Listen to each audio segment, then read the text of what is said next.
Всем доброго вечера. Как говорил Генри Форд, время не любит, когда его тратят впустую.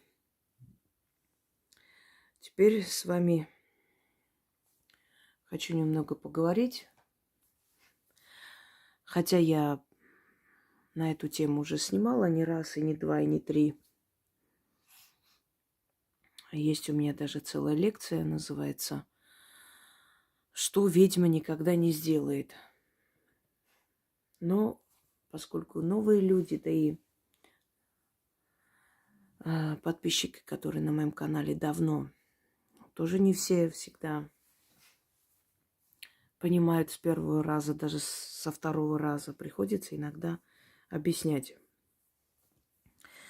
Итак, друзья мои, давайте сразу расставим все по своим местам, чтобы еще раз вы услышали от меня, на что я не буду тратить свое время. Вы прекрасно видите, что я последние годы особенно очень часто устаю, чувствуете это по моему голосу. Чем старше ведьма становится, тем больше к ней обращаются люди, тем больше людей к ней обращаются, тем более известной она становится, тем больше о ней говорят, понятное дело. Потому что у нас такая профессия, а это профессия. У нас такая профессия, которая, собственно говоря, востребована, пока мы живы и существуем. Это у моделей с возрастом внешность портится, и они уже не востребованы в модельном бизнесе. Это у спортсменов с возрастом физическая сила становится меньше, и они уже сами преподают, но не участвуют в олимпиадах.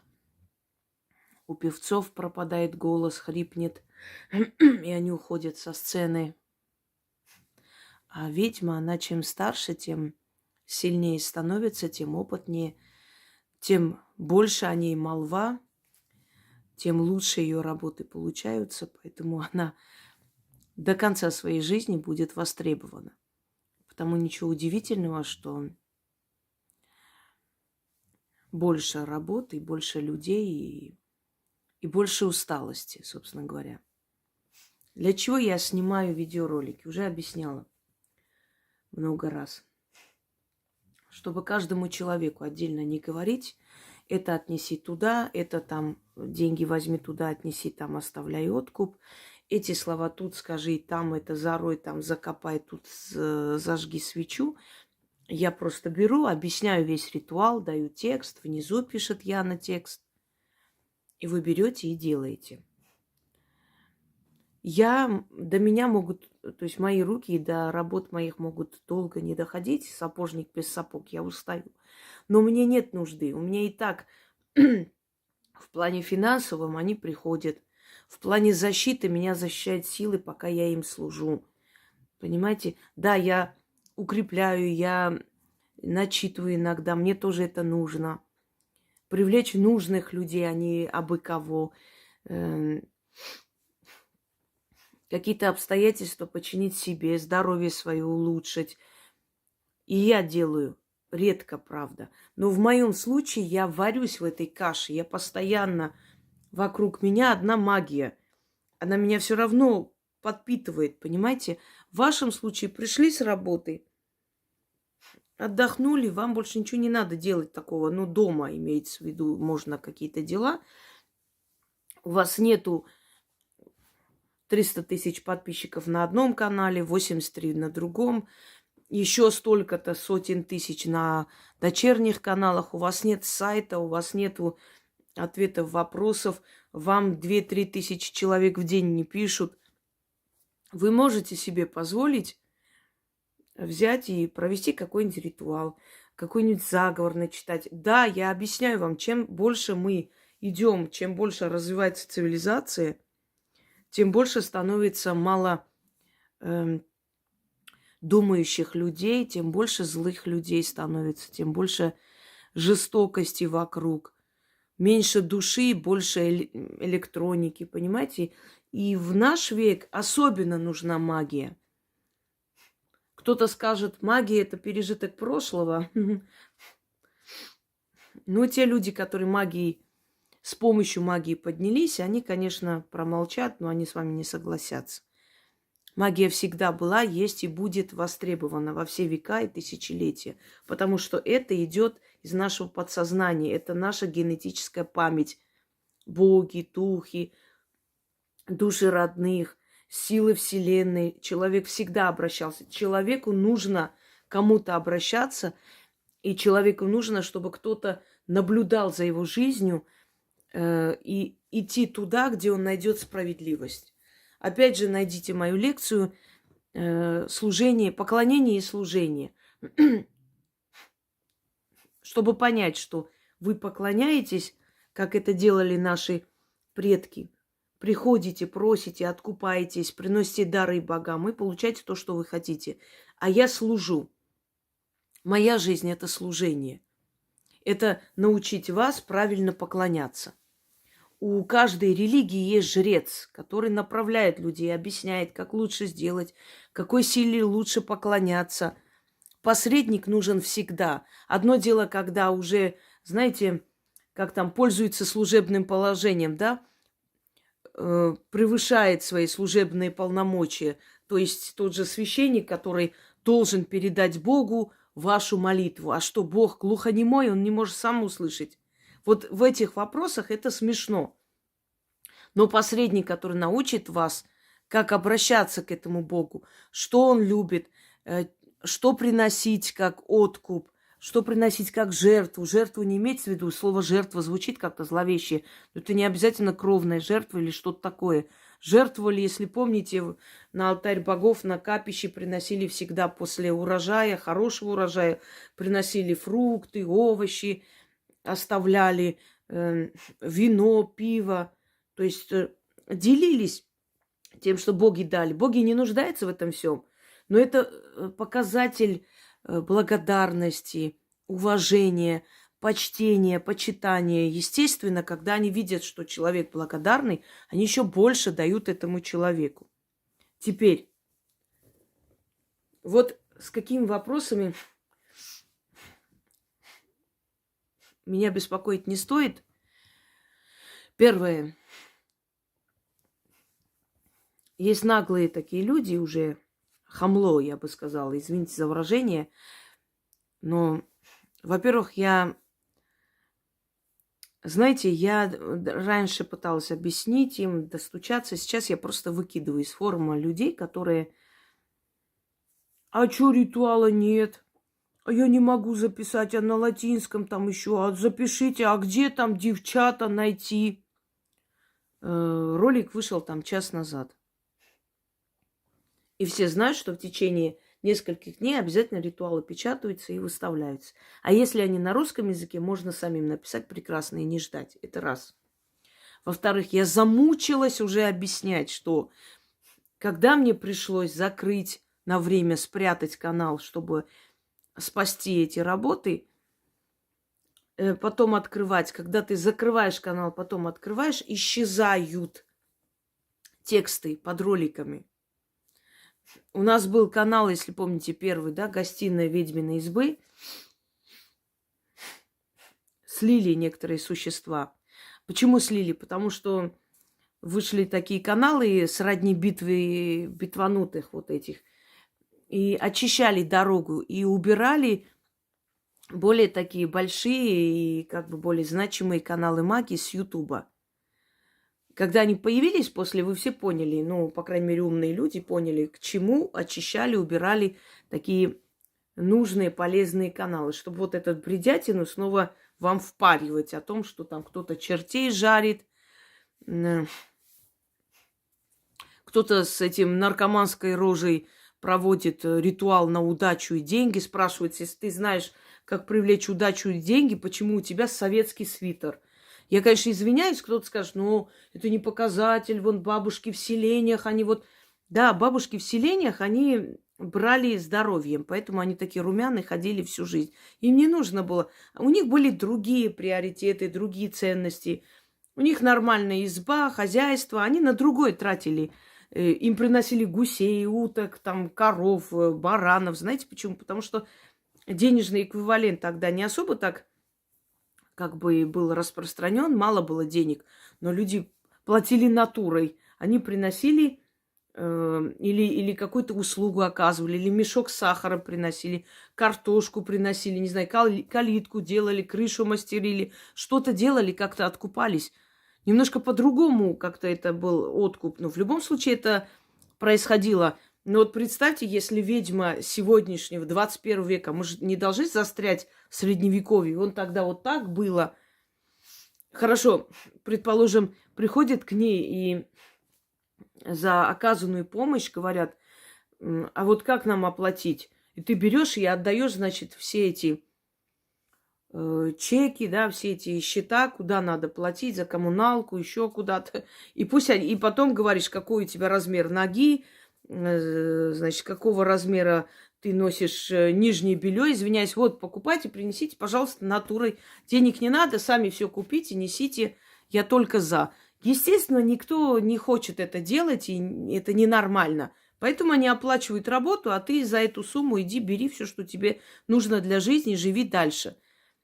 Я никогда в жизни не поверю, что человек, который работает на 3 работах, чтобы прокормить своих детей как-нибудь, еще и будет вашими проблемами заниматься после работы, понимаете?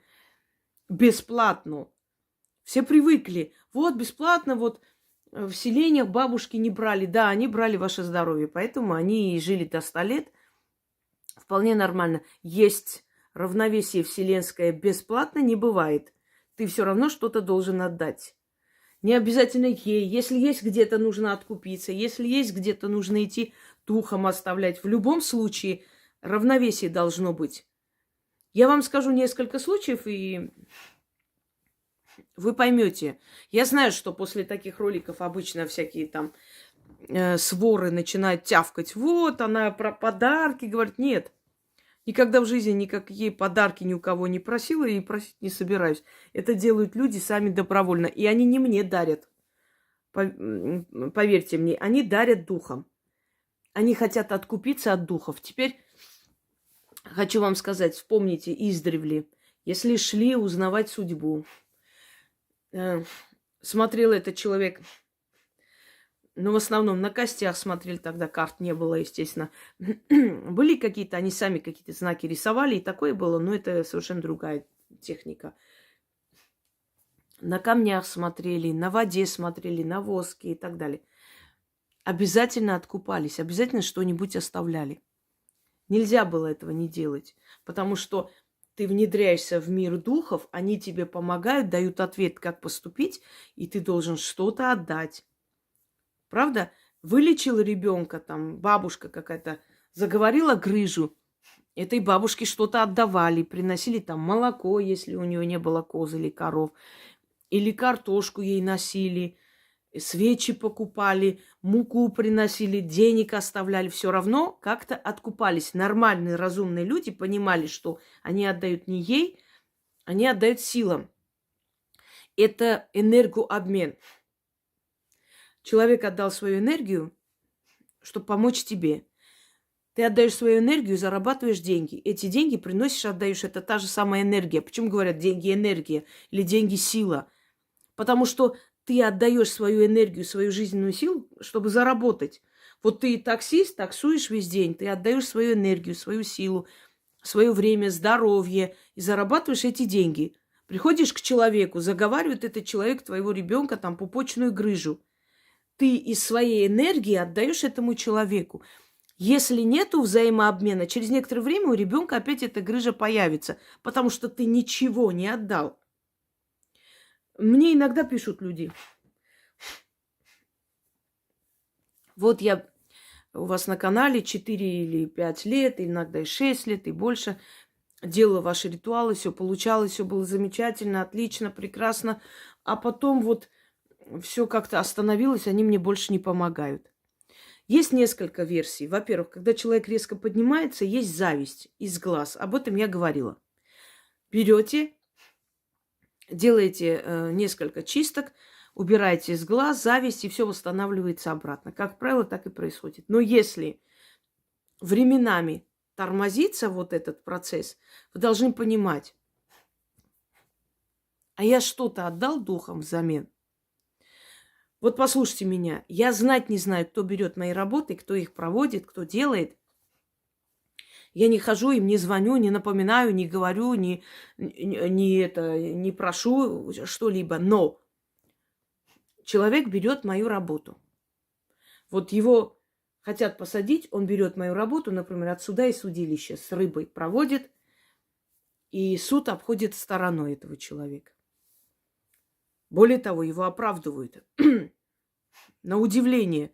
То есть просто чудеса творятся такие, что, невероятно. Вот теперь смотрите, идут ко всяким могуйкам, относят 1 миллион, 1,5 миллиона, 3 миллиона, 4, 5.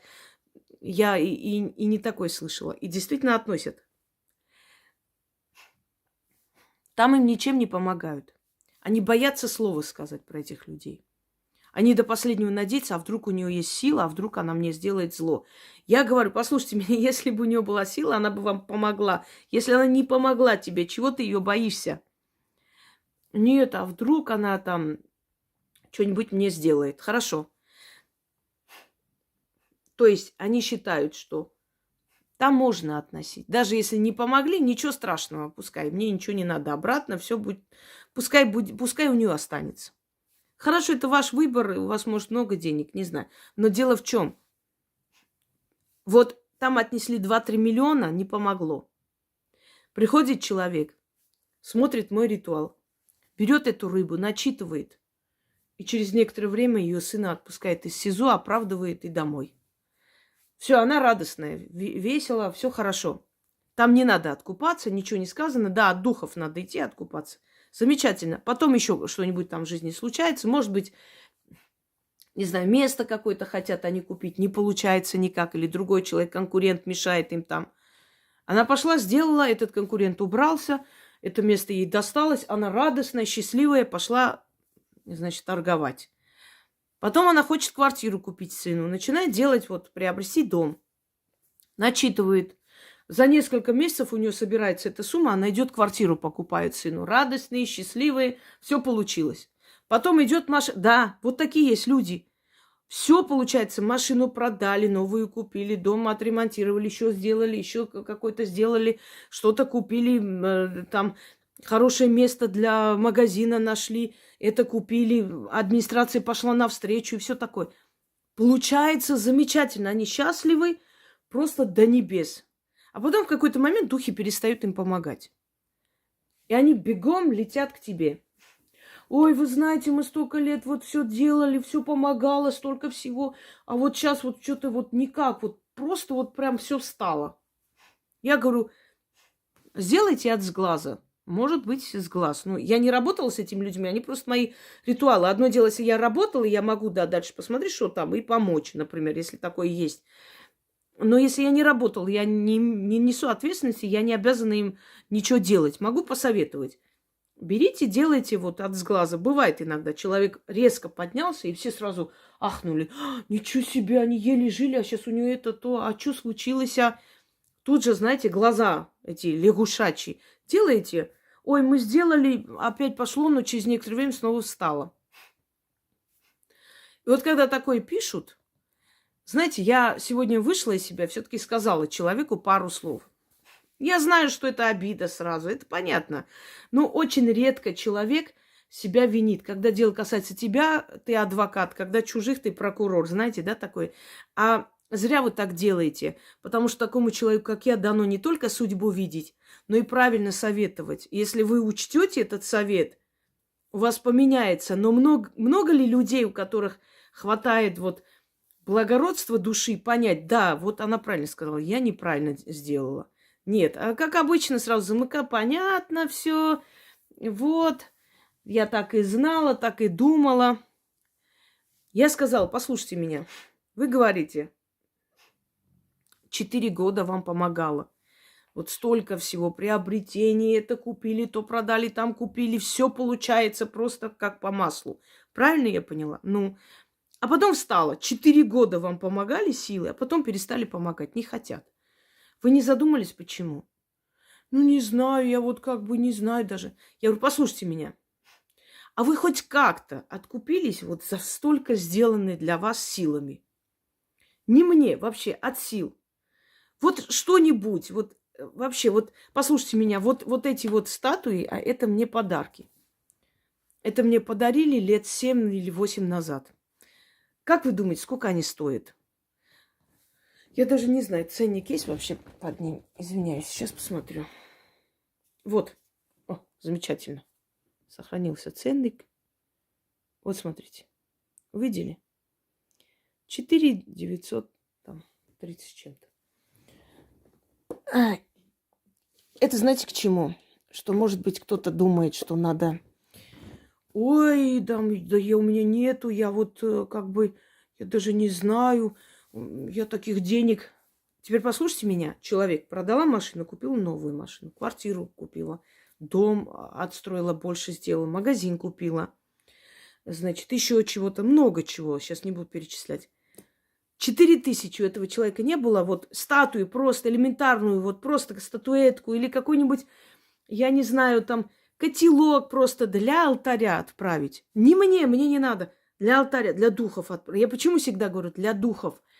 Потому что они видят твою благодарность. Этого было бы достаточно, чтобы у этого человека дальше все пошло как по маслу. Знаете почему? Потому что нужно откупаться. Вы слушаете всяких магуев, которые говорят, зачем тратиться зря, вот свечи покупать благовоний, можно и так вот без ничего на баночных крышках прям поставить.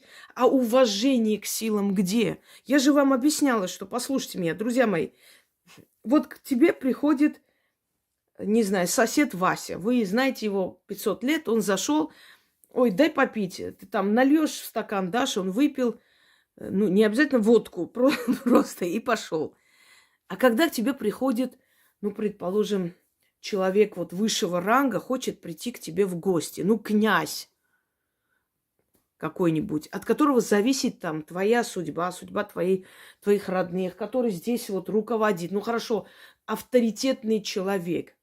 Ты накроешь на стол, наверное. Не говорю лебезеть перед ним, но накроешь стол, да, покажешь свое уважение. Хорошие блюда поставишь, свежие, шашлык, не знаю, вино.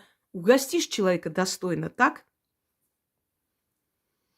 Для того, чтобы завтра, если тебе нужно будет что-нибудь, обращаться к нему, чтобы он не сказал, пошел вон, я, зашел к тебе, а ты на пластиковых этих стаканчиках, не знаю, разрезал этот бутерброд один и дал мне. Иди отсюда. Понимаете? Это силы, от которых зависит наша судьба, наше благополучие. Ты к этим силам обращаешься годами, и они тебе ни в чем не отказывают, они во всем тебе помогают. У тебя мысль одна возникает хоть в голове, надо как-нибудь поблагодарить эти силы. И человека, который помог, вот дал нам эти заговоры. Хорошо, я не хочу, мне не надо ничего. Для алтаря. Вот сундучок один. Можно вот этот, например? Вот гаситель вот можно один взять и поблагодарить. И для себя, как бы, чтобы для галочки, что я сказала спасибо. И силам показать, я вам благодарен. Когда человек не знает, что взять, например, да, вот у него, вот я вам показывала, вот смотрите, это самодельно, это сделал человек сама, смотрите, вот эту вот красоту. Мешочек денежный. Много денег надо, чтобы такое сделать? Нет. Но я его почти во всех этих денежных ритуалах ставлю на алтарь, потому что красиво, потому что это мешочек богатства олицетворяет. Сразу понятно, что это денежный ритуал, правда? То есть для того, чтобы благодарить силы, не нужны миллионы. Нужно желание, нужно уважение. Иногда говорят, Яне, вот я хочу подарить что-то Инге, вот я даже не знаю, а что у нее нет, вот чего можно было, чтобы не повториться, там одну и ту же статую не подарить, например. Вот спрашивают, я говорю, вы знаете, я не могу вот так сходу сказать, потому что я не знаю возможности этого человека, я не знаю, насколько он рассчитывает и что он хочет мне подарить. Ну вот, предположим, человек сказал, вот я могу, вот хотелось бы вот в области там 5000. Замечательно, вот такая статуя.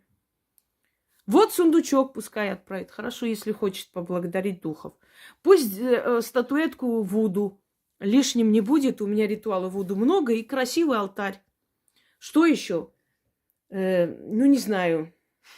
Ну, подсвечник красивый, интересный такой для работы. Ну, пускай там алтарная ткань. Все, что человек хочет. Хоть раз было сказано вот четко, вот такая должна быть.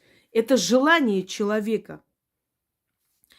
1 раз помогли духи, 2 раза, 3 раза, 20 раз, 50 раз, годами. Ты хоть раз подумала, как-то поблагодарить? Хорошо, у тебя нет возможности, никто ничего не говорит. Знаете, друзья мои, вот честно, иногда бывает так омерзительно на душе, когда вот, например, воруют мои работы, я объявляю, говорю, вот такой канал ворует мои работы. Какой-то канал меня оскорбляет. Я никогда не призывала, давайте нападем на них. Нет, если я вижу воровство, это меня выводит. Оскорбление плевать на них. У них оскорбления, знаете как, ну ни о чем. То есть это не такие вот, как бы сказать, весомые какие-то аргументы или доказательства. Ну что они там? Вот она армянка, вот она шмыгает носом. Если я шмыгаю носом, это говорит о том, что я аферистка, я понять не могу. То вот, смотрите, она носом шмыгает, она аферистка. У нее нету глаза, она вот не такая нехорошая. Понимаете? Это не аргументы против человека. Это вызывает только смех или отвращение. Или и то, и другое. Но вот есть определенное количество людей, может быть, и вот из всех вот, из сотни тысяч, из полмиллиона, из миллионов, которые меня за эти годы смотрели, делали мои работы. Вот человек 500-600, которые пойдут и уберут эту всю грязь, которые в мою пользу хоть одно слово скажут. А их миллионы, понимаете? Миллионы.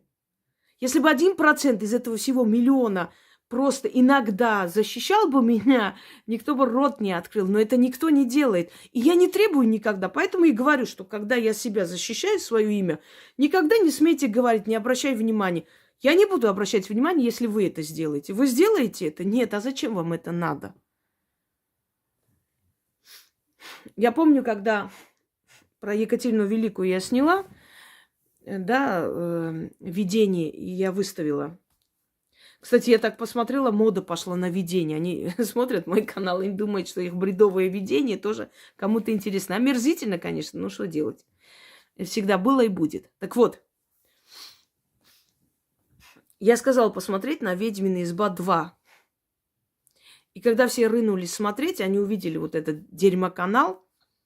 Видимо, каждый нажал на жалобу и удалили этот канал. Я сама не ожидала, что... Только потому, что я сказала, на этом канале найдете, и все, когда искали и натыкались на эту грязную вообще, этот грязный канал, они, значит, от злости нажимали и удалили этот канал. Понимаете, о чем я говорю? Я говорю человеку, хорошо, у вас, если нет возможности, предположим, никто... Хорошо, вы хоть один ролик сняли с благодарностью, там, например, отправили, сказали, вы знаете, вот, ребята, вот у меня... Это не мне нужно, это нужно людям. Чтобы люди, например, поняли, и у кого депрессия, у кого руки опускаются, кто не хочет жить, кто не хочет ничего...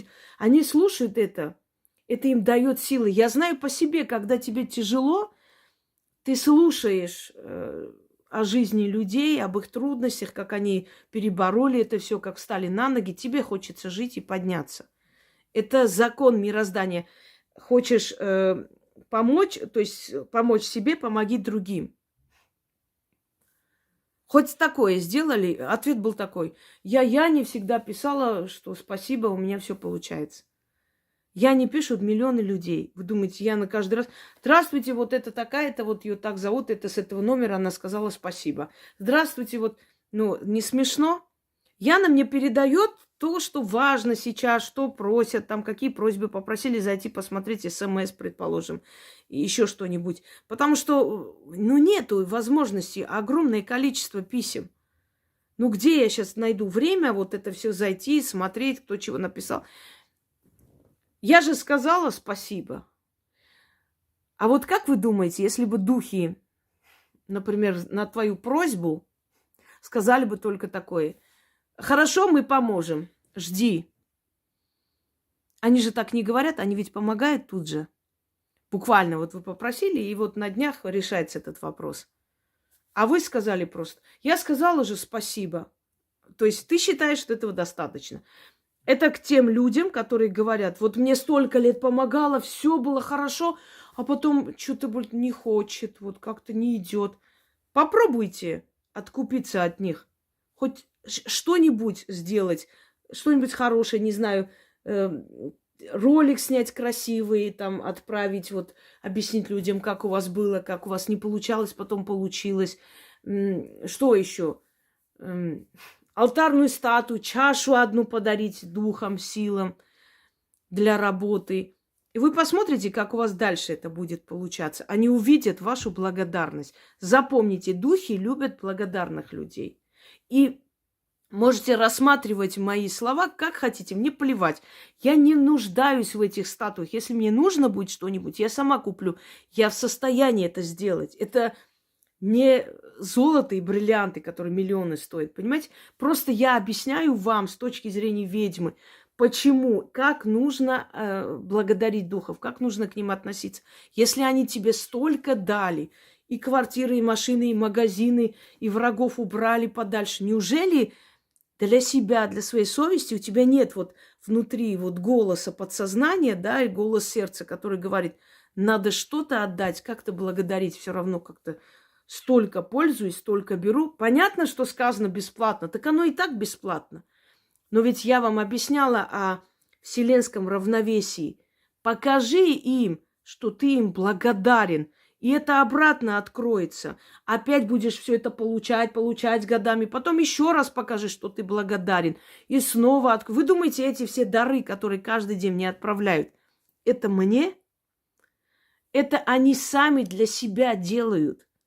Это человек откупается за помощь, отдает что-то, чтобы у него всегда этот источник был, и он не иссыхал. Понимаете? Это он отдает. Вы не знаете, сколько я отдавала и отдаю людям. Сколько я делюсь, сколько я помогаю. Вы понятия не имеете, сколько посылок Яна отправляет в Донбасс. Не знаете, не надо. Просто объясняю вам, что, я тоже делюсь. Как говорят боги, мне покровители, я вам покровитель. Понимаете, вот мне дают, я считаю нужным, я считаю, что если мне столько дают и помогают, и ведут, и защищают, и столько любви народной мне дали, столько уважения, значит, я тоже должна делиться чем-то, помочь тем, кому тяжело, кто не может себе помочь. Вы думаете, вот столько кошек, собак, скоро еще партию отправим, опять же, собраны все эти вот для зимы и там еще там и будки, и теплые эти штучки, и как их называют еще, ой, уже забыла. В общем, много чего отправим Лидии, опять же, потому что зима, и нужно вот всем собакам обеспечить. Конечно, кто-то скажет, зачем тебе это надо, вот это лишняя работа. А как еще быть? Только брать себе с этого мира, ничего не отдавать? Так нельзя, понимаете? Я тоже откупаюсь, я тоже отдаю, я тоже помогаю. И, казалось бы, мне это не нужно. Я не обязана, я и так могу сказать, я и так помогла стольким. Вы думаете, я обязана, например, купол ставить для того, чтобы наши ребята все вернулись? Это моя обязанность? Нет. Но это внутренний голос. Как, знаете, бейся, где стоишь. А от меня толку никакого, если я туда пойду. Я еще лишний груз для них, еще меня защищать. Не военный я человек, но хотя бы своими знаниями я могу помочь родителям, матерям начитать, сделать, чтобы вернулись. Вот фу-фу-фу. Все, кто читал, все, кому я начитывала, они все живые, здоровые. Многие уже домой вернулись, потому что, за ненадобностью пока еще не нужно. Идите пока дома оставайтесь. Это разве не великое дело? Вы представляете, спасение одного человека, спасение его детей, его внуков, правнуков. Это целый город ты спасаешь, спасая одного человека. В будущем, через 200 лет, это целый район потомков. Конечно, это очень нужное дело. Я надеюсь, что все, что я делаю для людей, когда-нибудь выйдет навстречу моему сыну, моим внукам, правнукам, что когда им будет тяжело, мое сделанное добро там где-то сочтется, и им помогут в трудную минуту, помогут ради меня. Понимаете? Вот для чего мы делаем, вот для чего наши предки делали. Мои предки, мой дед, прадед, знаете, скольких сирот воспитали, подобрали? И после 15-го года, и после революции, и после войны. Столько сирот подобрали, они их воспитывали, растили, замуж выдавали, давали им приданое. Это были их дети, как их дети. Они до конца своей жизни все интересовались, покровительствовали этим детям, интересовались их судьбой. Это были их дети. Они приходили как к родителям. Это великое дело, правда? Может, поэтому и мне в трудную минуту какая-то сила помогает ради моих предков. И я хочу оставить какое-то наследие. Поймите, то, что ты отдаешь миру, это и есть твое. То, что ты накопила, сделала, это твоим детям достанется, если они будут еще достойны. Мы сейчас к этому тоже пойдем. Мое это все, что я отдала. Вот это мое. И когда я уйду с этого мира, все, что я отдала, это все отданное мной будет энергией, которая меня будет поддерживать. И дальше будет поддерживать, потому что я отдала, этим пользуются и будут пользоваться еще много тысяч лет, я надеюсь. Это насчет вот того, что сказала. Дальше. Вы приходите на консультацию. Друзья мои, хочу вам объяснить, что ясновидение, которое я провожу на канале, это как мастер-класс. Моя цель показать вам, насколько много может видеть ведьма, если есть необходимость, если она хочет видеть судьбу человека. Но здесь нет у меня цели проблему видеть, хотя я вижу и говорю, в любом случае, я даже предлагаю помощь и помогаю. Но в этом вот мастер-классе моя цель показать, насколько много можно увидеть, начиная от предков и заканчивая всеми подробностями жизни, где жил человек, живет, и как все вокруг выглядит. Описать все, вот, что происходит вокруг этого человека. Это цель для того, чтобы вам показать, насколько много может видеть ведьма, если ей дано видеть. Но это, то есть имеется в виду, да, человек поражается, удивляется, но многие, например, подробности его жизни я открыто не говорю, потом говорю им, когда люди мне пишут ответ, я им говорю, вот у вас вот это и то, да, они соглашаются, спасибо, что вы при всех не сказали. Конечно, при всех не скажу, есть очень много интимных подробностей, которые они не хотели бы, чтобы весь мир знал.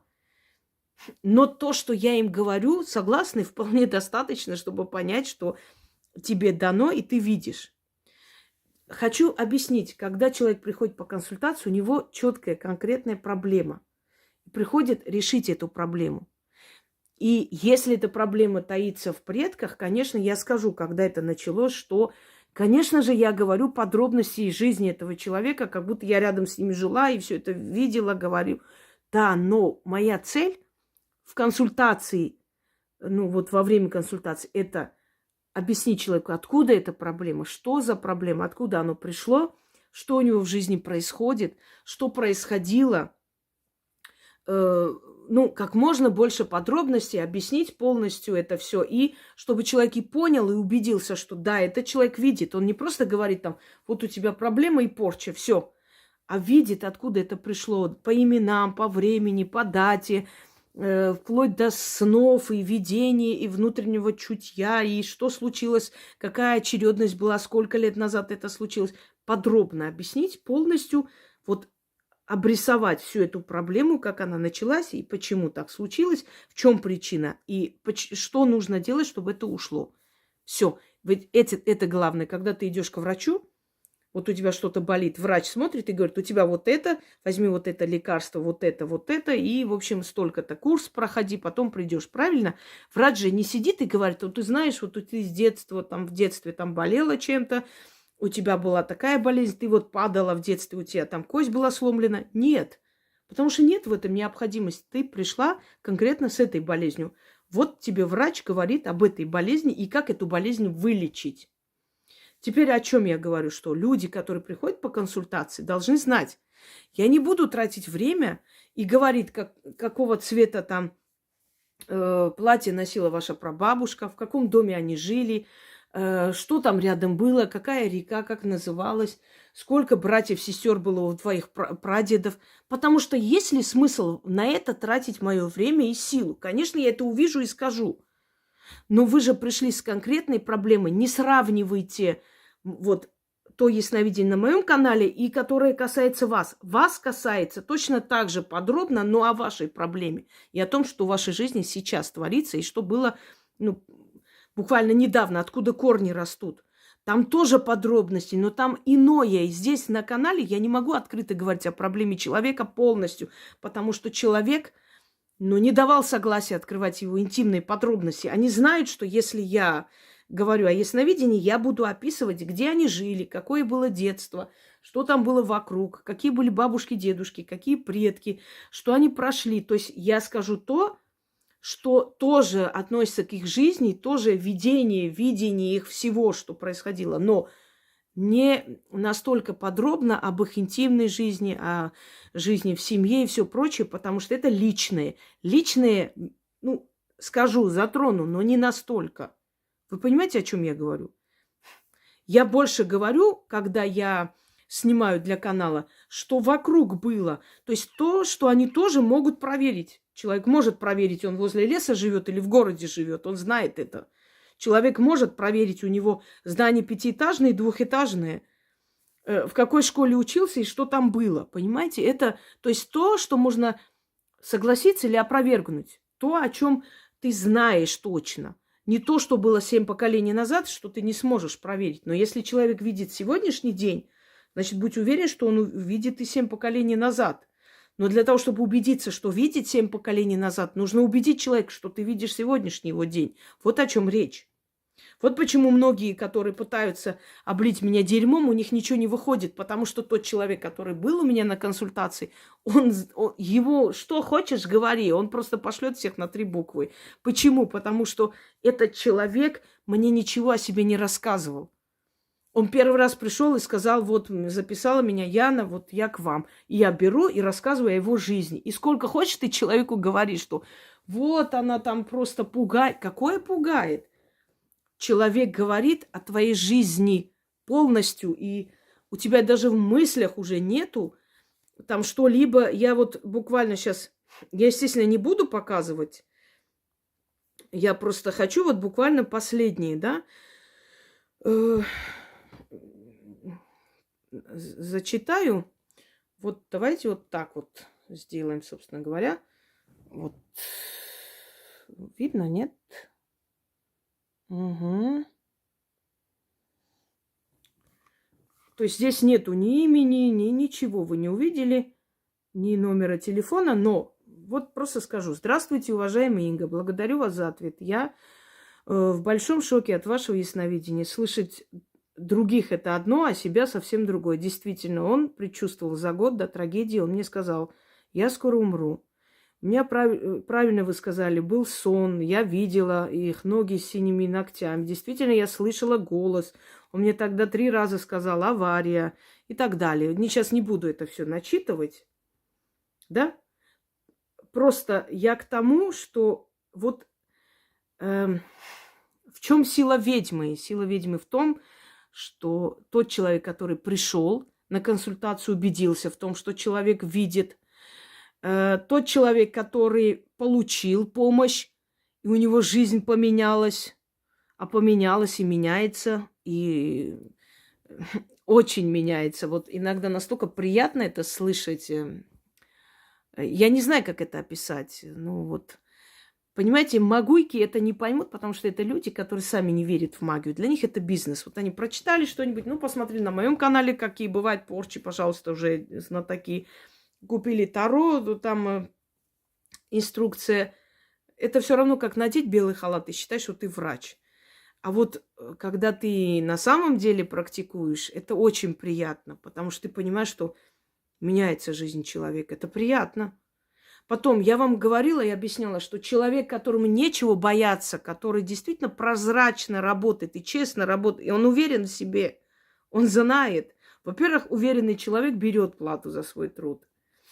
Во-вторых, уверенный человек никогда не прячется. Все знают мой адрес, все знают, где я живу, знали, где я в Москве жила, знали, где я здесь живу.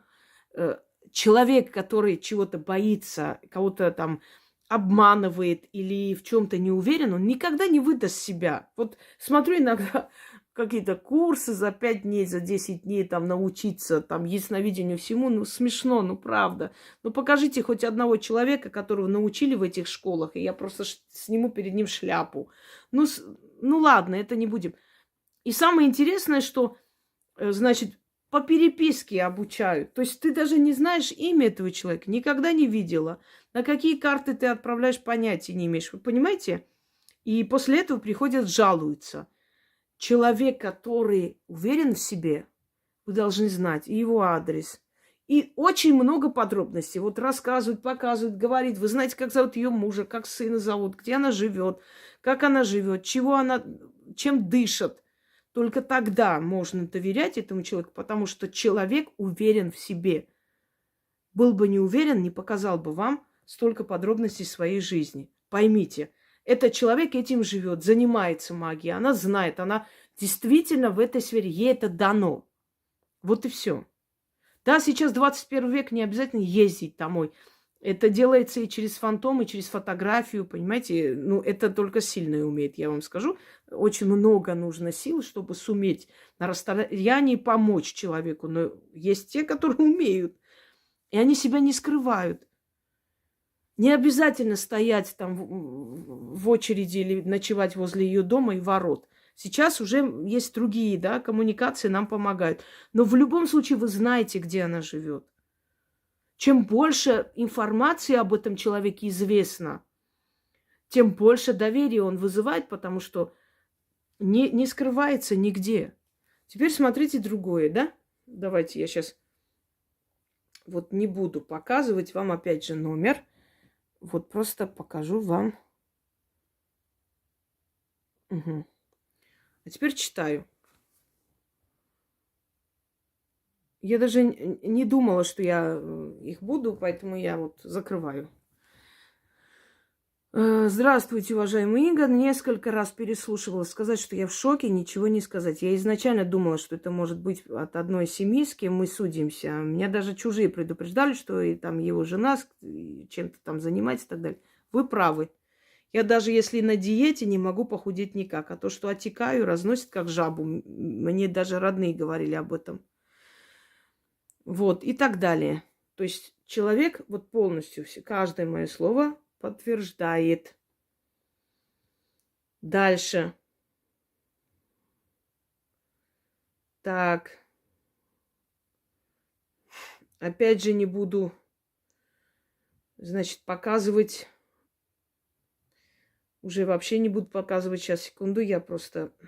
У меня в одном чате люди, с кем я работаю, собираюсь, чтобы мне всегда было как связаться с ними и прочее, если мне нужно.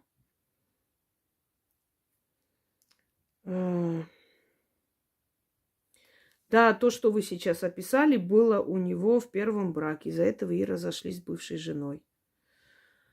И правильно, и тогда, так и сейчас начинаются сны, голоса и так далее. Мы с мужем вместе слушали, действительно все так. Только про женщину не можем понять, но то, что это было, безусловно, так и есть. Ну, естественно, не все сразу понимают, о чем речь, и потом постепенно это отходит от шока, вспоминают, тут ничего страшного нет. Когда у тебя 80% совпадает, даже этого достаточно, чтобы уже быть уверенным, что человек ясновидит. Есть ли люди, которые, например, скажем так, не совсем понимают, о чем сказано, не внимательны? Да, конечно, есть, но их было очень мало за мою практику.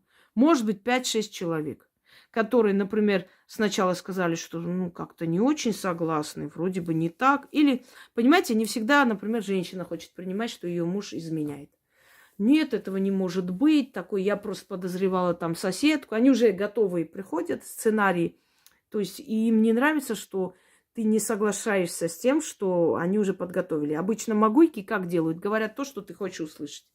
Они выпитывают у тебя потом, да, вот это то, и все. И ты радостная, довольная, потому что подтвердили твои догадки, твои подозрения. А когда человек не, ну, то есть говорит совершенно другое, то, чего ты не хотела бы услышать, Вот ты выбрала врага и уже идешь готовая, что вот он и делает. И кто с тобой соглашается, тот настоящий, по-твоему. Бывает и такое, да, но вы знаете, есть несколько вариантов. Первое. Иногда духи закрывают, значит, судьбу человека, чтобы человек не спасся, то есть он не соглашается ни с чем, или закрывают. Ну, например, если я не вижу человека, я могу сказать, извините, я не вижу, вам отказано. Что, почему? Но это очень редко, что я не вижу. Чаще всего я отказываю из-за хамства, из-за неправильного своего поведения, и неправильно себя держат, и, в общем, это не важно. Так вот, второй момент. Человек может не согласиться сразу, потом соглашается, извиняется, говорит, вы правы, я действительно, меня осенило, я с мамой поговорила, так и есть. Поэтому я всегда говорю, не спешите, послушайте, у вас есть время, обдумайте, потом только отвечайте мне. Ну, чаще всего, естественно, люди тут же говорят, что так и есть. Это всегда так. Но я говорю, 5-6 случаев за всю мою жизнь, за 20 лет, что кто-то сказал, вот, я не согласна, это мне не нравится, я не так думала, или я не так ожидала. Все. Ну, никаких проблем, все, я тебе ничем не обязана, ты мне тоже, до свидания, иди своим путем. Я не беру за консультацию плату и отправляю человека спокойно дальше искать. Некоторые люди через некоторое время возвращаются и говорят, я обдумала, вы правильно сказали, примите меня, пожалуйста, еще раз. Я говорю, нет, извините, если у вас нет уважения, терпения и разума, вы не понимаете, что один раз отказано, это навсегда. В очень редких случаях я могу принять человека, когда я действительно вижу раскаяние, что человек просто не знал меня и канал не изучил, поспешил с выводами. Это бывает, но редко. Поэтому я всегда говорю, не надо сразу разбрасываться словами. Нет, я не согласна, такого быть не может. А потом, вы знаете, я узнала, это реально так. Я помню одну девушку, которая, ну никак, нет, такого не может быть. Какой там старшая женщина моего мужа. Нет, вы, извините, вы ничего не увидели, хорошо? Никаких проблем. Удачи, идите, найдите тех, кто все увидит. Я не спорю. Через 2 месяца она мне написала. Я случайно узнала, он был пьян, разговорился, извиняюсь, что вот, да, действительно, я не хотел тебе говорить, правда, у меня была женщина, она очень, намного была старше меня и все такое. И ей стало стыдно, неудобно. Поэтому говорю, не спешите. Но иногда бывает, что духи, например, не хотят, пока не готов человек, ему не открывают, знаете, разум. Вот он вроде смотрит, слушает, не может понять, что я сказала. Никак не приходит. Я ничего не поняла, извините. Я говорю, все, никаких проблем. Очень редко. Поэтому это... Я даже, знаете, капля в море, я даже на это не обращаю внимания. Я раньше пыталась, объяснить человеку, мне было неприятно, потому что я знаю, что я вижу, что это так и есть, но человек не хочет это принимать. Мне было действительно как-то не по себе. Поскольку я привыкла, что всегда... Я шокирую людей, у них шок, и вот просто вот они не могут поверить, что так можно все видеть. И когда человек тебе резко, как холодный душ, ой, что-то я не поняла ничего. И потом я поняла, что разум закрыт у человека, придет время, он поймет. Но я уже, конечно, не помогу, потому что я всегда говорю, не спешите сразу бегом бежать и говорить, что я что-то не поняла или не согласна. Не согласна, до свидания. Редко, друзья мои, вот за 20 лет я могу вот 5-6 случаев перечислить, я даже их помню. Настолько это редко. Но, как правило, потом они просились обратно. Но я уже не люблю таких людей. Я не люблю людей, которые вот прям или очевидно отрицают, потому что не хотят принимать правду, или, знаете, вот как бы не способны послушать до конца и уже сразу спешать с выводами, а потом, вот о чем я поняла, хорошо. Или, вот ни в какую, вот толстолобые, все. А что, я вам ничего не должна, консультация, как бы, все отказано, деньги за это не взяты, все, никто никому не обязан. Не понравилось, до свидания, все хорошо. Нет, у меня нету злобы к этим людям, я просто знаю. Я знаю, что они пойдут туда-сюда и придут ко мне. Редкие случаи бывают, как правило, но это нормально. Это называется исключение из правила, что, собственно, подтверждает правило лишний раз. Вот к чему? Конечно, бывали такие случаи. Бывали и люди разные, люди очень разные. Даже не представляете, насколько разные. Есть очень порочные души, есть очень глупые души, которые не понимают, что они делают. Есть очень глупые бабы. Помните, когда одна из них говорила, что мой муж он просыпается, ему кажется, что он всю ночь с кем-то сексом занимался, но он не помнит с кем, что это челябинские колдуны какие-то, которые суровые челябинские колдуны, которые людей, значит, околдовывают, и они устраивают там оргии, групповухи, а потом не помнят ничего. Ой, вот, пожалуйста, это что за порча такая страшная, что он ничего не помнит? Я говорю, женщина, он вам должен памятник поставить. Он такую дуру никогда в жизни, за миллион лет не найдет больше. Никогда. Вы представляете, какая любящая женщина. Вот приходит, говорит, хоть убей, я не помню. Мне кто-то порчи делает, я даже не помню, с кем я ночевал, что там было. Я понимаю, что что-то было, но с кем, где? Вот до какой степени мне путает мозг. И она тоже меня объявила аферисткой, потому что я не согласилась с этой фигней. Я сказала, послушайте, я вас умоляю, ну что, вам что, 15 лет, что ли? Вот, вы не понимаете, если бы вы были ведьмы, вы бы знали, что такие порчи существуют. Или другое, да, исламская порча у меня, мусульманская порча, да, я вот ничего не хочу делать. Ну, вот о чем. Или женщина пришла тоже как бы из далеких наших республик ближайших. Тоже сказала, что мне вот, я хочу, чтобы вы мне ритуал провели, чтобы мне мужики богатые попали, чтобы мне квартиры, машины отписали, что еще там на банковские счета. Я говорю, женщина, если вы найдете такой ритуал, скиньте мне, пожалуйста, мне он тоже очень нужен, чтобы мужики мне все просто отписали. Я сижу себе на диване, а тут раз и на телефон. Здравствуйте, вам отписал Иван Петрович свою квартиру в центре Москвы. Ой, блин, красота. Вот я тоже, да, так вот официально объявляю, если кто-нибудь такой ритуал найдет, пожалуйста, мне первым делом отпишитесь, я даже заплачу за этот ритуал. Ну вот о чем мы разговариваем. Духи мироздания дают человеку столько, сколько он достоин, сколько он заработал своим трудом, своим интеллектом. Понимаете, каждому свое. Когда некоторые говорят, вот если бы магия была на самом деле, все бы были президенты. А кто сказал, что все хотят быть президентами или у всех стремление быть президентами? Я знала людей, которые просто вот, я не знаю, настолько интеллектуальные, такие вот просто нереальные интеллектуальные люди. Домой к ним заходишь, бомжатник. Там газеты валяются, тут банки пустые лежат, еще что-нибудь. Вообще ничего не интересует. Не переживает человек ни за свою внешность, ни за свой... Вообще плевать хотел. Он весь в науке.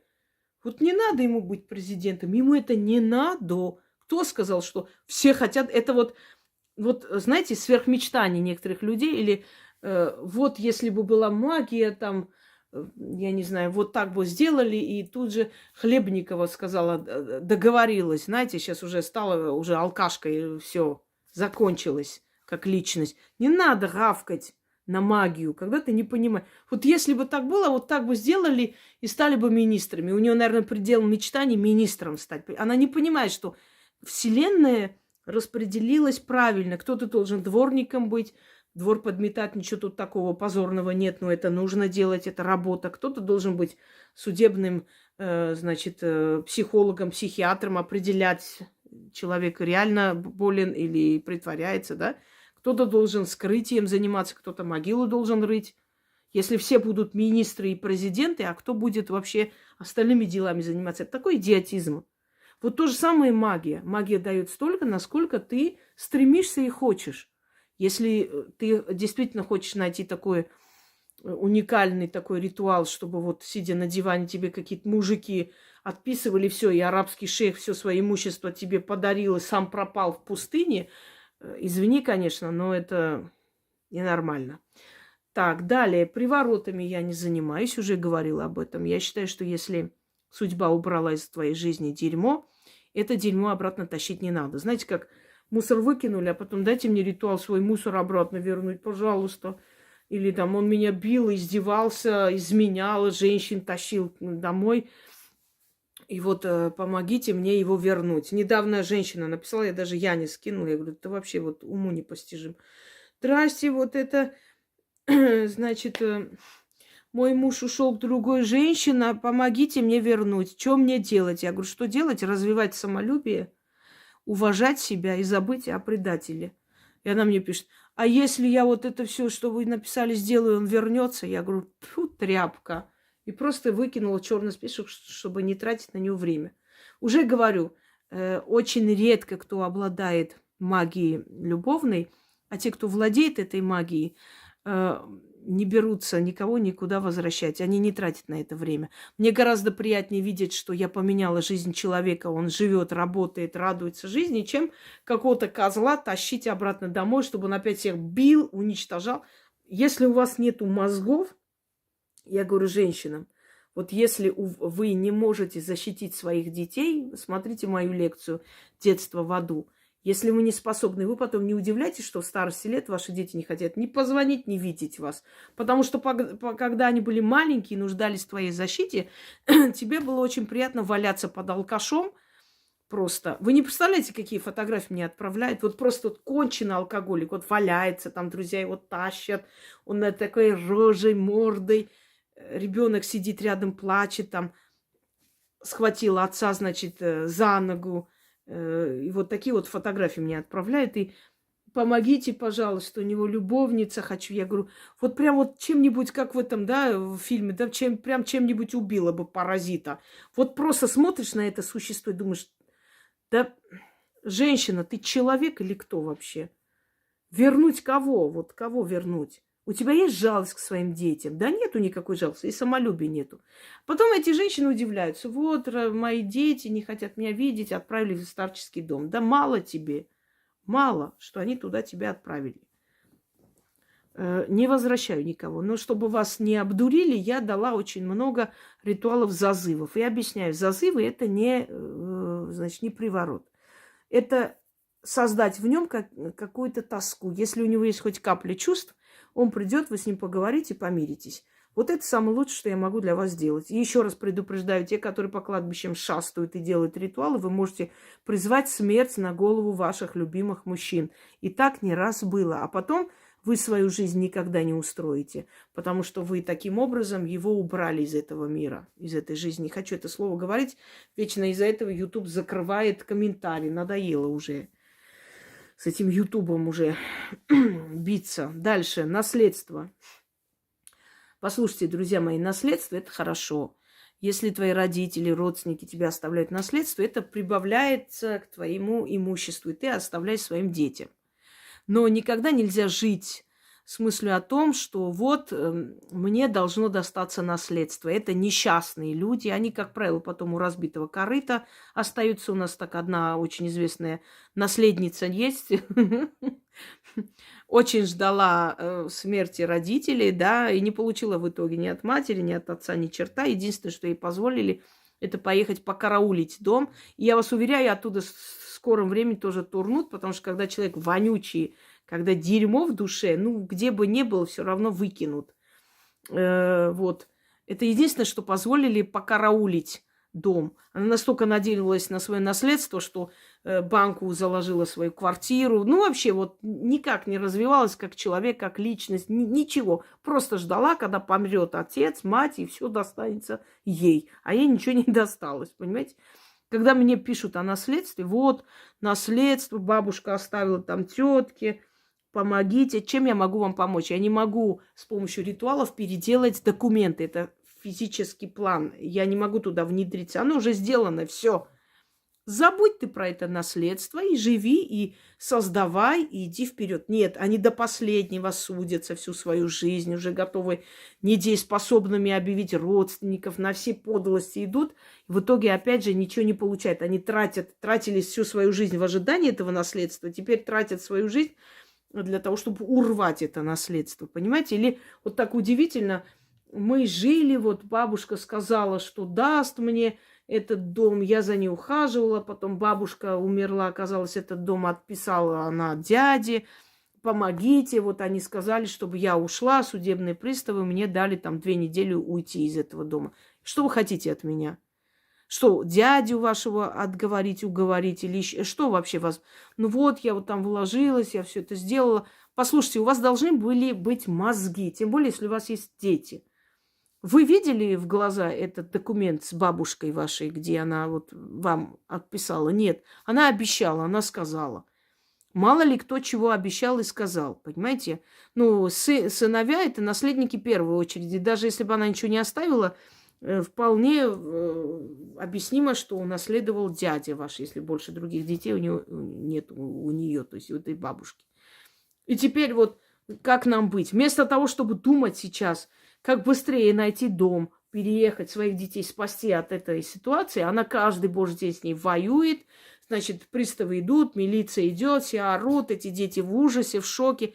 Это эгоистичные, тупые родители, которые не хотят сами ничего создавать, они просто хотят, вот бабушка, дедушка оставили. Я помню, когда бывший муж моей сестры один раз сидели, и он сказал, что вот дед с бабкой, когда помрут, у меня там вот машина мне перейдет, квартира мне перейдет. Я так сижу, я думаю, послушайте, вы вообще о чем думаете? Что значит помрут? Может, они больше тебя проживут? Откуда ты? Нет, это все вот мое будет. То есть они будут сидеть, я потом ей говорю, то есть твой муж собирается сидеть, ждать, пока дед помрет, чтобы машина ему досталась. Тогда машина уже будет и старомодная, собственно говоря, и за эти годы можно свою машину, наверное, заработать, не так ли? Ну, я не знаю. Они развелись, этот дед только недавно умер, бабка еще живая. До сих пор, уже сколько лет прошло. Вы понимаете, что это ненормально? Это ненормально. Вот мне наследство должны, значит, они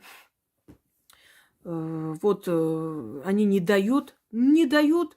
По документам не получается. Все, оставь это в покое, иди дальше, живи свою жизнь. Нет. Они не могут жить, потому что люди, которые надеются на наследство, это самые несчастные люди. У меня родители мне уже не раз говорили, что вот дом в Грузии, свой дом они оставят моему сыну.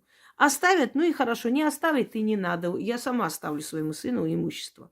Он бедно жить не будет. Но сидеть, ждать, что они пускай оставляют, зачем я буду создавать? Вот когда они помрут, я все это возьму, продам, отдам. Это что вообще? И я своему сыну говорю, не надейся на мое наследство. Я говорю, сынок, ты вырастешь, твои друзья рядом, близкие всегда скажут, что у тебя мама хорошо живет там, а что тебе переживать, вот после нее тебе... Нельзя так делать. У меня своя жизнь, я должна свою жизнь прожить. Это ненормально. Вот ради детей, да, мы ради детей живем, но у нас же своя жизнь. Мы же родились, чтобы свою жизнь прожить, а они свою жизнь должны прожить. Совсем раствориться в детях, в мужьях, это неправильно. А где ты тогда? Я свою жизнь должна жить, это мой дом. Я хочу насладиться своей жизнью, я хочу свой дом строить, поставить. Я хочу ему другой дом приобрести когда-нибудь, чтобы это был его дом. Я доживу свой век.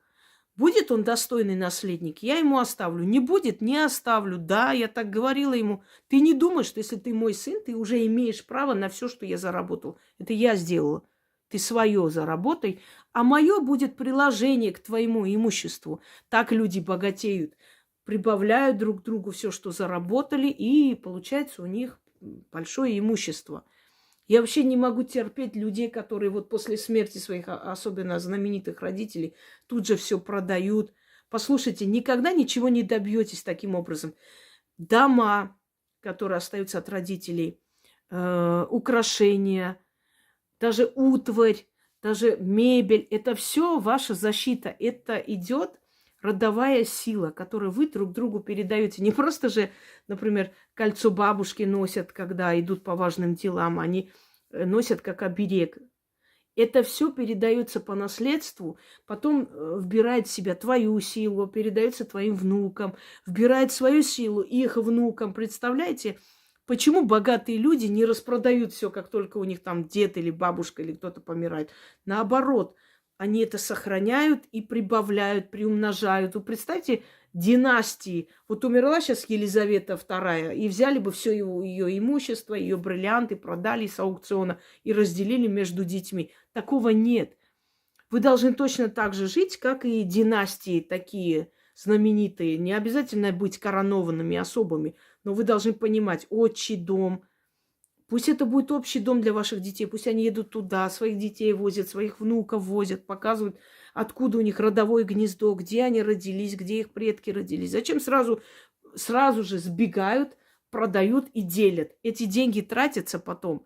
И такие люди, которые надеются на наследство, такие люди, они не имеют ничего хорошего в жизни. Вы заметили? Люди, которые дерутся за наследство, люди, которые тут же потрошат, тут же продают все родительское имущество, все, что у них есть, выносят это все в машинах. У них нету, знаете, как бы они ни хапали вот отовсюду, у них все равно нет этого достатка, у них нет хорошей жизни.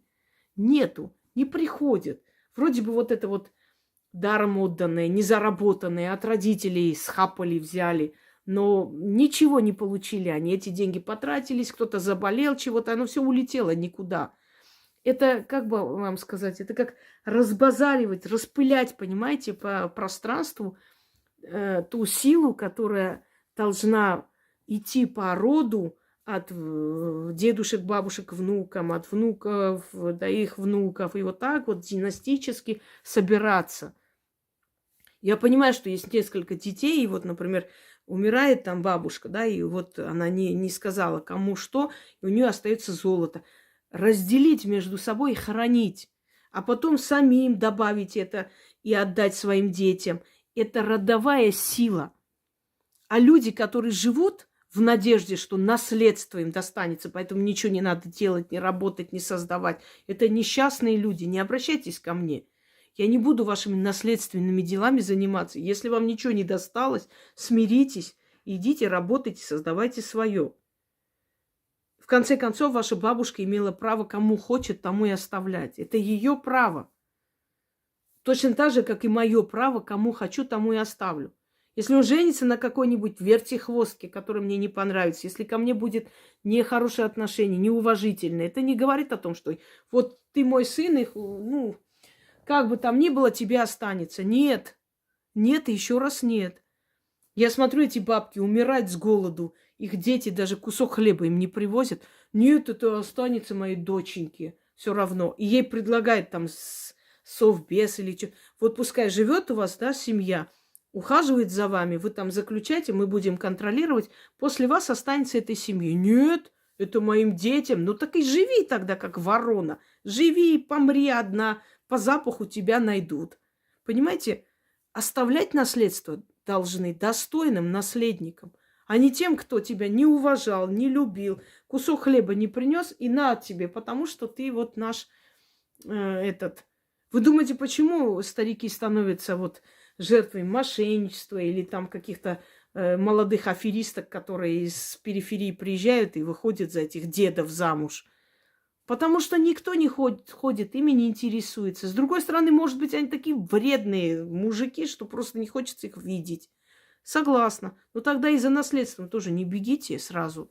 Понимаете, 100 лет не видели никого. У нас папка жила одна, умирала с голоду. Мы ее кормили. Мама каждый день, когда варила, все время носила ей кушать. И один раз прихожу, я думала, что у нее никого нету. Со школы иду, смотрю, там столько машин стоит возле ее дома. Что случилось? Бабушка померла. Бабушка померла, и столько наследников, оказывается, приехали. Это ужас какой-то. И до этого времени никто даже кусок хлеба ей не носил. Я воду таскала, мама кушать готовила ей. Понимаете? И никто даже не подумал пойти потом, не знаю, сказать, бабуль, там, отпиши мне, вообще в голову не пришло. Мы просто помогали и старой женщине. Ну и хорошо, помогали, и не против. Многим старикам мы помогали. Но после того, как приезжали их наследники, вы бы видели, как косо они на нас смотрели. Вместо благодарности они еще и ненавидят людей, которые к их старикам приходят и что-то им приносят и помогают. Знаете, у них сразу в глазах деньги. А вдруг они ради денег, а вдруг там что-то у нас заберут. Фильм, помните, про Будулая, где к старику он ходил, и сын пришел, что он там просит у тебя тут отписаться или там в квартире прописаться, и начал там возникать. То есть у них первая мысль, что к их старому человеку, к старику, к отцу или к бабушке, не знаю, к матери, приходит обязательно за квартирой. Потому что каждый человек по себе судит. Вот с таким вопросом ко мне не обращаться, я не буду тратить на это время свое. Работайте, зарабатывайте свое. Не получили, ничего страшного. Значит, это не ваше, значит, вы это не заслуживаете. В конце концов, сколько можно? Тратить всю свою жизнь на это, еще и ко мне прийти. Дальше. Вот мы вложились какой-то там миллион раз уже, и этот МММ, и это властелина, и всякие пирамиды. Уже, мне кажется, что даже до последнего колхозника это дошло. Нет. Оказывается, нет. Мы вложили, мы квартиру продали, все наши друзья квартиру продали, мы вложили в какую-то там чего-то. Некоторое время нам какие-то деньги приходили, потом перестали. Помогите вернуть. Кого вернуть-то? А как вот, а что делать?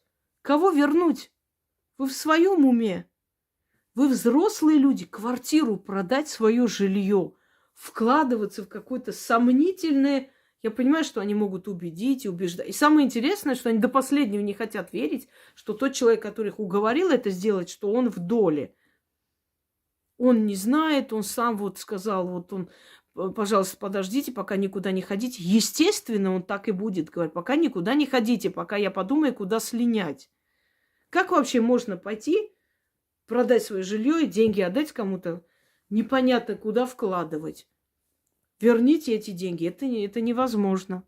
Если раньше возвращали долг, то начитывали на человека, и человеку приходили во снах духи, запугивали, еще что-нибудь. А сейчас люди до такой степени уже испоганились, что даже если у них вся семья умрет, ляжет в гроб, они все равно не вернут эти деньги. Они просто поплачут, дальше пойдут. Вы понимаете, это невозможно заставить. Это тогда были какие-то моральные принципы. Человек боялся гнева богов. Сейчас этого нету.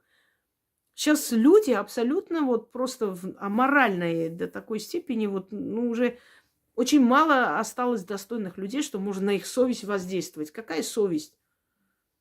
С этим не обращайтесь, я на это время тратить не буду. Что делать? Поумнейте, больше никогда этого не делать. Ничего вам никто не вернет. Дальше. Мой сын приносит деньги, я подозреваю, что он там играет на этих игровых автоматах. Помогите мне, пожалуйста. А чем помочь? Это ваш сын. Он рожден тобой. Посади его напротив себя и скажи: сын, а сейчас скажи мне правду, иначе будет плохо. Ой, я не знаю, вот он не признается, я боюсь. А у вас есть ритуал? Какой ритуал? Воспитывать твоего ребенка? Ты настолько отдалилась от своего ребенка, что не можешь вызвать его на откровенный разговор. Я должна ритуалы для этого давать? Это нормально? Нет.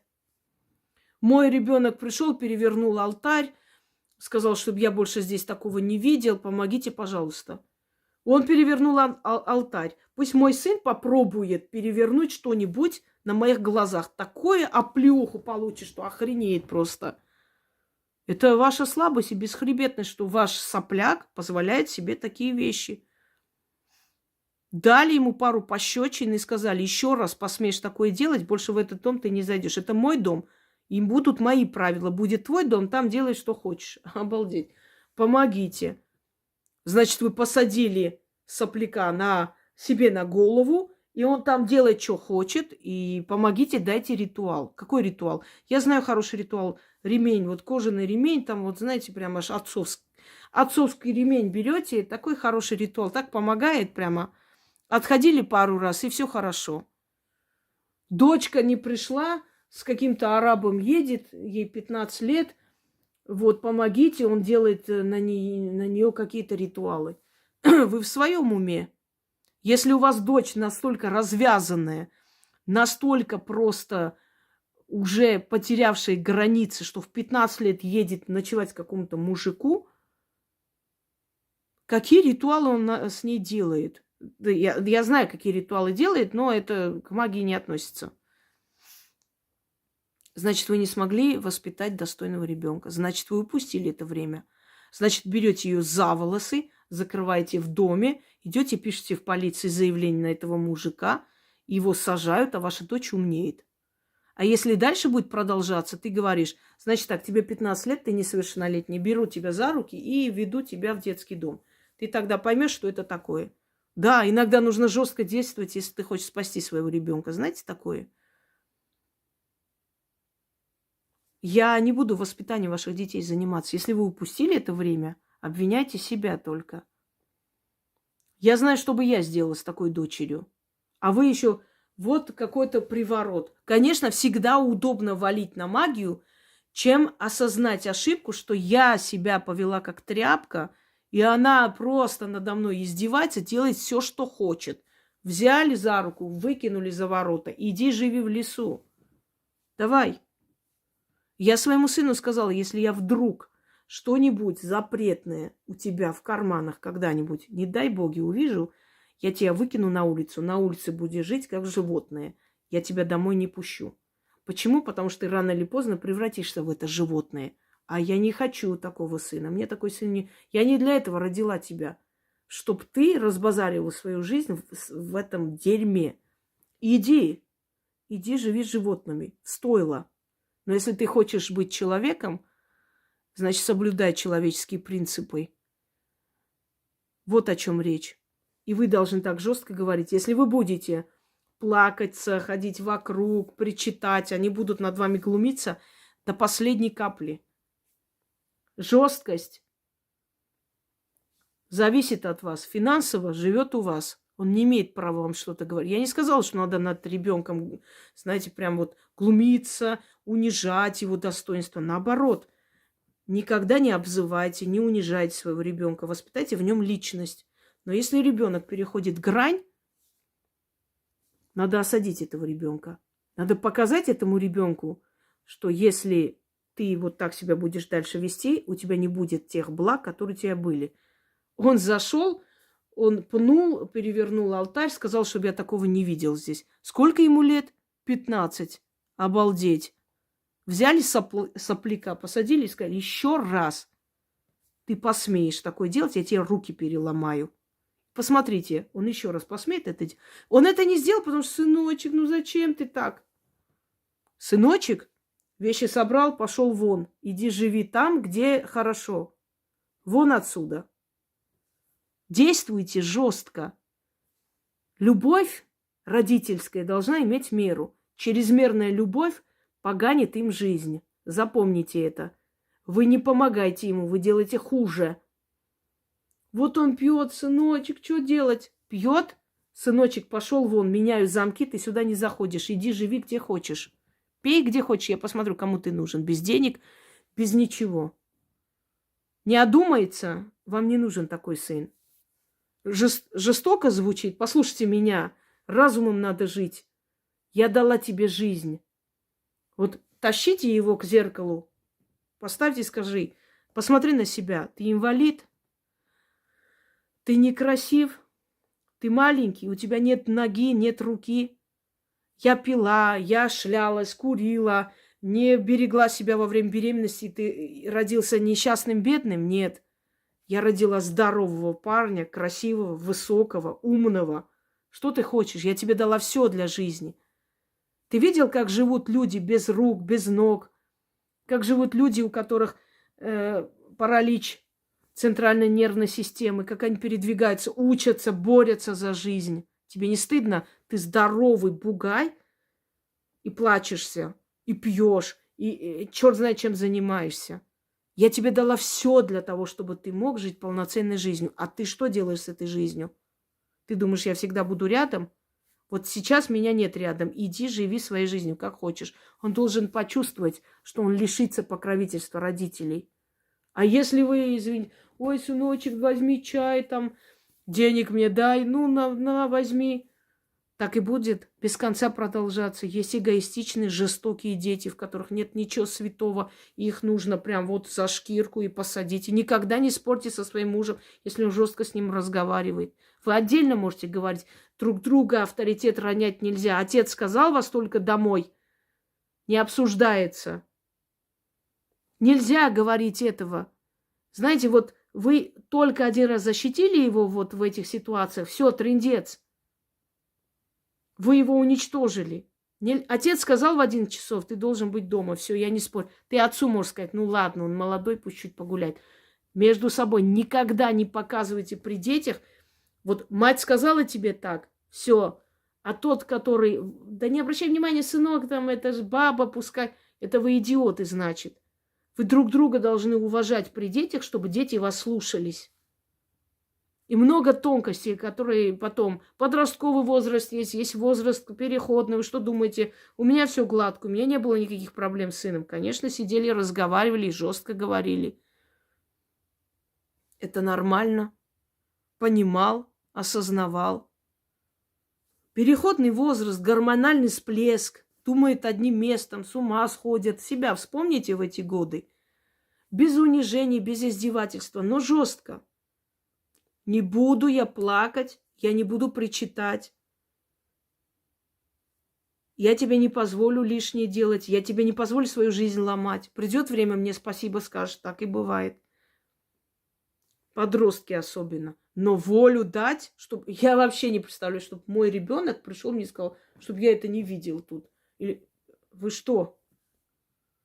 Это не говорит о том, что твой ребенок слабохарактерный. Наоборот, это говорит о том, что он уже зрелый, понимающий человек, разумный, и он никогда не вмешается вот такие вот...